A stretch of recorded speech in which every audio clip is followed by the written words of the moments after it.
শোন, তোর বাড়ি তো কাছেই, ওই লবণ আর গোড়ামরিচ মাহায়ান বড়টা খুব মজা করে খাইতে হইব। হয় রে, যেই দরানি খাইছি এই সামান্য বড় লেগে আল্লাহর পোষাছে, যেই দরানি দিছে এই বড় যদি লবণ দিয়ে না খাইতে পারি তাইলে আর মন বর্ত না রে। আচ্ছা ভাই তোমার দাঁড়াও, আমি বাইতে লবণ আর গুড়ামরিচ দিতেছি, এক ধরে জামু আর এক ধরে আমু। আমাদের রাখো ভাই। সামান্য বড় লেগে কতখানি কষ্ট দিল দেখ।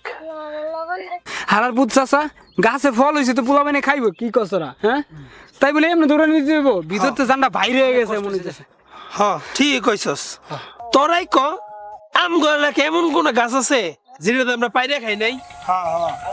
আচ্ছা, এবার চিন্তা করে এই জাল লাগা যে কয়টা বড় লাগা গালাগালিটা করলো, এই গাছ কেনা পাহারা দেয়, আমরাই পাহারা দিই, তাহলে এই গাছে বড় কি আমরা খাইতে পারি না?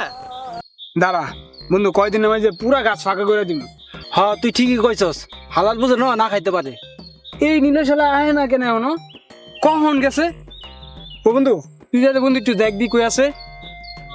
কি গো ভাই, খেড়া কি আর কই আছে? ও আহেন স্যার আহেন, ওই যে আমার বউয়ের ছোট ভাইয়ের কথা কইতেছিলাম। ও আচ্ছা আচ্ছা, কি তুই আমার বিয়া করলা কবে? কিরে তোর এতক্ষণ লাগলো কে? একটু আগে বেটা বিয়া করছে। হ্যাঁ ওটা হইছে, গতকাল রাইতে হইছে। ভাই আমার দাও। দে আমার দে, মজা করে মাখাই।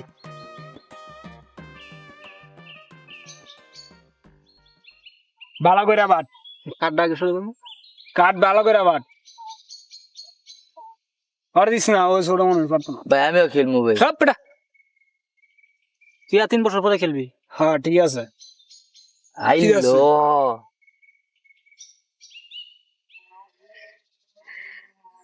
ইস রে, মশা মশা বন বন করে মশা।